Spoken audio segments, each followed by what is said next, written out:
Olá, este é o curso básico de Teologia do Prime Teologia. A lição de hoje vai se concentrar no estudo da salvação. Ao considerar o estudo que envolve a salvação dos pecadores, segundo o ensinamento bíblico, é fundamental estabelecermos desde agora o nosso entendimento de que todos pecaram e merecem a punição eterna de Deus e que Cristo morreu para obter a salvação para os homens. O estudo teológico da salvação é chamado de soteriologia, por causa da junção das palavras soter, salvador, e logia, estudo. E ela é melhor compreendida se o estabelecimento desta ação salvífica de Jesus na cruz e a atuação do Espírito Santo na vida do crente for um pressuposto, ou seja, é necessário crer nisso para se entender o que a Bíblia fala sobre salvação. O conceito inicial ao se pensar sobre salvação é a ideia de eleição e a ideia de reprovação. Eleição e reprovação. A eleição é a decisão divina e eterna de salvar o homem. Isso já foi realizado, como vimos, antes da fundação do mundo. Mas não há dentro da teologia um consenso de como se apresentar essa ideia que satisfaça todos os cristãos. Existem dois grupos principais. Um que é chamado de calvinismo dá uma ênfase maior de que este processo depende exclusivamente de Deus. E os que são chamados de arminianos afirmam que há necessidade de uma ação humana, de uma escolha. Essas principais correntes teológicas debatem o assunto há muito tempo e, geralmente, cada denominação deixa claro para os seus membros qual faz parte do seu entendimento doutrinário. O curso Prime Teologia não é denominacional e por isso nós apresentamos as questões e sugerimos que você procure a liderança da sua igreja para aprofundar estas questões. Vamos pensar um pouco sobre o que é a ideia de predestinação. Várias passagens do Novo Testamento afirmam com clareza que Deus determinou de antemão a todas as coisas, ou seja, aqueles que seriam salvos. Isso é chamado de predestinação. O termo, na verdade, é apresentado como um consolo para o cristão. É uma razão para se louvar a Deus e um incentivo à evangelização, o entendimento de que haverá pessoas salvas. O outro lado é a doutrina da reprovação. Uma vez que existem pessoas que foram salvas, necessariamente o outro aspecto deve ser considerado, ou seja, a decisão soberana de Deus de que pessoas não serão salvas. Essa decisão de Deus desde a eternidade é chamada de reprovação. Na teologia é comum tipos diferentes de pensamento e se resume finalmente à ideia de aqueles que vão para o céu ou aqueles que vão para o inferno. Uma ideia que por vezes é disseminada conta com a possibilidade de uma segunda oportunidade ou de que todos serão salvos, se não aqui, mas num outro plano. Isso é chamado de universalismo e gera muita especulação dentro da teologia. Nós precisamos entender que existem alguns equívocos quando se pensa em eleição. A eleição não é algo fatalista, porque ela se baseia na pré-ciência, no conhecimento prévio de Deus sobre a fé do homem. Este conhecimento é individual, é de cada pessoa. E não há na Bíblia nenhum lugar que diz que Deus nos escolheu por causa da nossa fé. Há equívocos a respeito da doutrina da eleição. É preciso entender que, quando se fala em eleição, não é algo fatalista, pois se baseia na onisciência, ou seja, o pré-conhecimento que Deus tinha da fé. Também remete ao conhecimento que Deus tem de cada indivíduo e dos seus atos. E em parte alguma das Escrituras, vemos a afirmação que Deus escolheu salvar alguém por causa da sua fé. A eleição está baseada na fé, para muitos, como o início de um processo que vai resultar na salvação. A predestinação está baseada neste conhecimento que Deus tinha de todas as coisas, inclusive das escolhas que as pessoas viriam a fazer. Existem objeções a respeito da doutrina da eleição. Os principais são de que a eleição significa que nós não temos humanamente uma opção, uma escolha de aceitar ou não a Cristo. Com base nessa ideia de eleição, as nossas escolhas então não são reais. Nós estaremos apenas representando um papel. Também se afirma que a doutrina da eleição mostra Deus criando robôs ou marionetes e não pessoas reais. Também se pensa que a doutrina da eleição tem a ver com a ideia de que os incrédulos jamais poderão aceitar, mesmo que desejem. Que a eleição, portanto, seria algo injusto, o que vai contra o atributo de Deus, de um Deus totalmente santo, um Deus totalmente justo. E, por fim, a declaração da Bíblia de que Deus deseja salvar a todos. Alguns pontos são pacíficos, não há necessidade de debates mais aprofundados. Sabemos que as posições são controversas, mas é importante lembrar de que nem todos serão salvos. Em momento algum, a Bíblia diz que a salvação é para todas as pessoas. Também é necessário que se apresente o Evangelho a todas as pessoas. Ou seja, é completamente verdadeiro dizer que quem quer chegar até Jesus poderá fazer isso e obter a salvação. E aqueles que chegam a Ele, de maneira alguma, serão lançados fora. Ou seja, a oferta das boas novas é dada de uma maneira universal. A morte de Cristo, por ser Ele o infinito Filho de Deus, possui mérito infinito, sendo suficiente para pagar as penalidades dos pecados de todos, mas só se torna eficaz para aqueles que o aceitam. Ou seja, a questão não está nos méritos e sofrimentos da morte de Cristo, mas no número de pessoas pelas quais o Pai e o Filho entenderam no momento da morte de Cristo que a sua morte seria um pagamento suficiente. Uma vez entendido que os salvos dão algum tipo de resposta ao Evangelho, podemos analisar como isso acontece. Na pregação humana do Evangelho, 3 elementos muito importantes precisam ser incluídos. O primeiro é a explicação dos fatos concernentes à salvação. Qualquer pessoa que venha a Cristo para receber a salvação deve ter um entendimento básico de quem Cristo é e de como Ele satisfez as nossas necessidades de salvação. Porém, precisamos ressaltar sempre de que todas as pessoas pecaram, de que a pena pelos nossos pecados é a morte e de que Jesus Cristo morreu para pagar a pena por estes pecados. Entender esses fatos e concordar ou não com isso é o elemento divisor entre uma pessoa ser ou não ser salva. É preciso também ter um convite, uma oportunidade de resposta individual para que a pessoa marque de uma maneira clara que saiu da incredulidade para a fé pessoal em Cristo Jesus. Este convite pessoal precisa ser acompanhado de arrependimento. A Bíblia fala no Novo Testamento muito claramente que é necessário um reconhecimento da sua condição de pecadora e a necessidade de se afastar disso, chamado arrependimento. E a fé, a decisão de crer em Cristo e nos seus méritos, não naquilo que eu faço, mas naquilo que Cristo fez por mim. Também é importante lembrar das promessas. Crer em Cristo, tornar-se um cristão, dá a nós a garantia do perdão divino e, como consequência, a vida eterna. A principal mensagem do Evangelho está baseada no perdão dos pecados e a consequente vida eterna ao lado de Deus.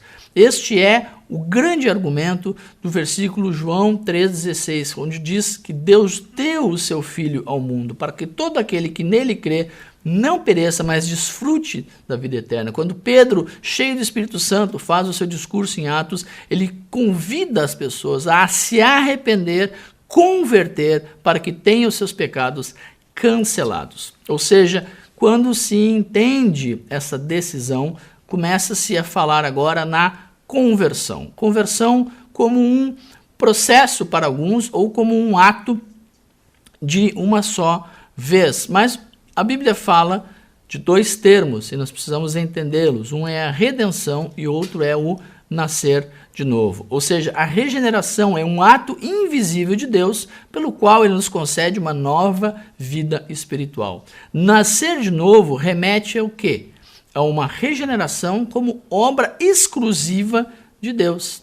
Embora nós não entendamos a natureza exata dessa regeneração, a Bíblia chama de mistério, o fato é que ela se dá pela ação e vontade de Deus, por intermédio do Espírito Santo, quando a pessoa está em comunhão com Jesus Cristo. Ou seja, toda a Trindade participa deste processo. Nesse sentido de regeneração, ela vem junto de uma fé salvífica, ou seja, uma fé para a salvação. Quando Jesus fala em nascer de novo, ele fala de se tornar uma nova pessoa, uma nova criatura, que agora então teve no seu espírito regenerado. E por fim, a regeneração deve produzir resultados palpáveis na vida do cristão. Quem é novo homem em Cristo possui uma nova natureza e por isso tudo que ele faz deve remeter a essa realidade espiritual. Ela tem consequências claras. O chamado realizado por meio da palavra não é que a pessoa pertença a uma igreja local apenas, ou seja, um religioso, mas sim que tenha comunhão com o Filho, que saia das trevas para a luz, que desfrute da liberdade, que viva em santidade e pertença ao reino de Deus. Neste processo de conversão, há o papel do Espírito Santo no convencimento.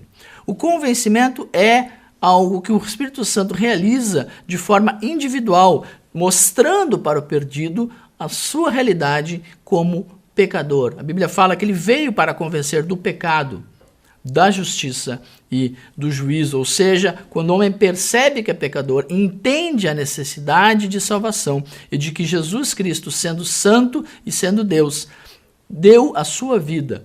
E aqueles que rejeitarem esta palavra, esta mensagem, a Bíblia ensina que já estão condenados. Ou seja, a conversão tem que ser demonstrada numa decisão pessoal que inclua fé e arrependimento da parte humana e a ação de Deus Pai, Deus Filho e Deus Espírito Santo na vida daquele indivíduo.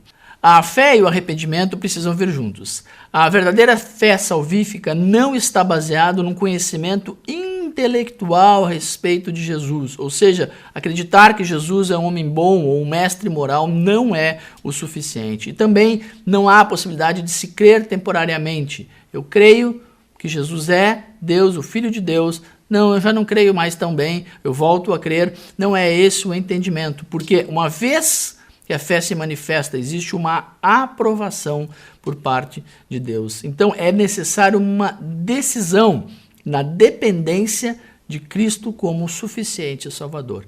E, de uma maneira ideal, esta fé deve aumentar à medida que o conhecimento da pessoa de Jesus aumenta. O fato é que este arrependimento e fé devem ser demonstrados ao longo de toda a vida. Quando se fala em salvação, é importante ressaltar que com ela vem alguns resultados diante de Deus e diante dos homens. Os resultados da salvação. Vamos conhecer melhor alguns aspectos que têm relação direta com a salvação em Cristo. A primeira é conhecido como justificação. Como o nome indica, significa fazer ou declarar alguém justo, ou seja, diante de Deus, nós agora podemos receber a justiça que está plena em Cristo Jesus e seu sacrifício na cruz.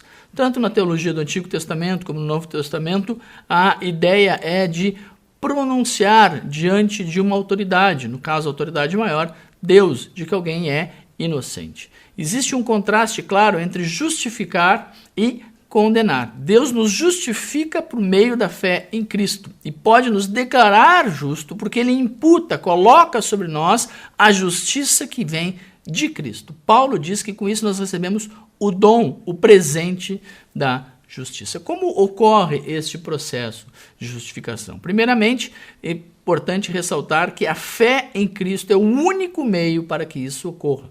E o preço pago por essa justificação é Cristo e seu sangue derramado na cruz. Isso significa que, no aspecto legal, existe uma declaração da parte de Deus do reconhecimento dessa justiça.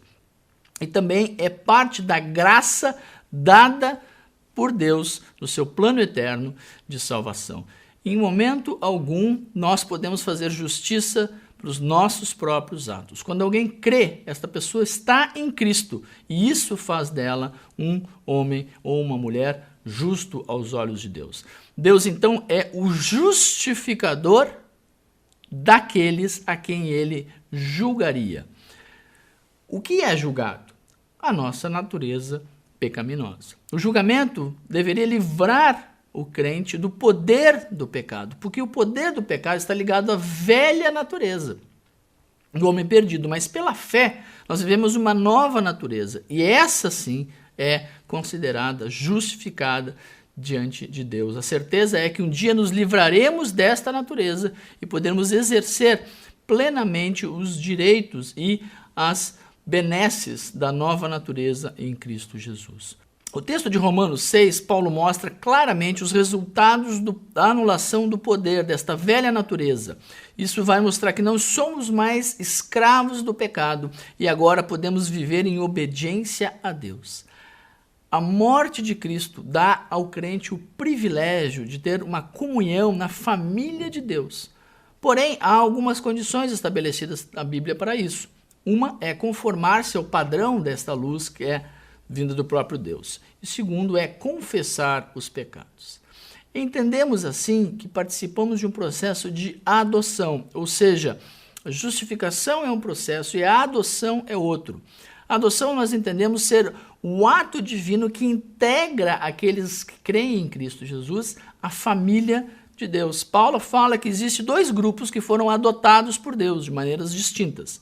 Israel, como povo, como nação, mas isso não pressupõe que todos eles serão salvos. Afinal de contas, estamos falando de uma revelação distinta do Antigo Testamento. Mas Deus também adota aos cristãos como indivíduos, como parte agora da família de Deus. Os resultados dessa adoção pela fé vai nos fazer ser aceito, parte daquela família não natural, uma família espiritual, e nos dá todos os direitos e privilégios dos filhos de Deus. Assim sendo, nós temos uma segurança da salvação. É importante ressaltar as evidências bíblicas da segurança da salvação, ou seja, o entendimento de que o cristão que vive para Deus estará com ele no céu e desfrutará da vida eterna. A segurança da salvação depende da obra que Deus faz em nós. Mas quando nós entramos em Cristo, fazemos parte do corpo de Cristo, somos selados pelo seu Espírito, o propósito é continuarmos vivendo como propriedade de Deus, como membro da família de Deus. E esta obra que Deus iniciou, ele irá completar. E nada neste mundo ou no outro mundo poderá nos separar daquilo que Deus tem para nós. A vida cristã deveria ser marcada por um processo contínuo chamado de santificação. Ou seja, eu sou regenerado quando aceito a Cristo, sou feito justo, mas também sou feito santo. Esta santificação é o mesmo processo, aquilo que Cristo fez é imputado, é colocado sobre mim. Cristo sendo santo, em Cristo eu também sou santo. A santificação é algo que pode ser avaliado e pode ser medido, podendo aumentar ao longo da vida, nos ensina Paulo. Mas ela só se completará totalmente na morte. Ou seja, durante o período que eu viver, eu posso ter uma vida mais ou menos santa, mas na hora do julgamento, a justiça de Deus me fez santa. O fato é de que Deus dá ao homem a oportunidade de uma cooperação neste processo. Qual é o papel de Deus na santificação? Ele efetua em nós tanto o querer quanto o realizar. E o nosso papel é viver de acordo com este querer, tomarmos decisões mais ou menos de acordo com a revelação bíblica e podermos nos separar de tudo aquilo que nos cerca. Afinal, a palavra santo, desde o Antigo Testamento, é alguém que está separado, alguém que está alheio. Ou seja, viver uma vida santa é se afastar deste mundo e concentrar os nossos esforços para a eternidade, para a vida espiritual oferecida por Cristo Jesus. Concluímos assim o nosso estudo sobre a salvação. Como deixamos claro antes, a Prime Teologia é um curso não denominacional e sugerimos que você procure a liderança local da sua igreja e possa aprofundar os ensinamentos da sua igreja a respeito destes assuntos.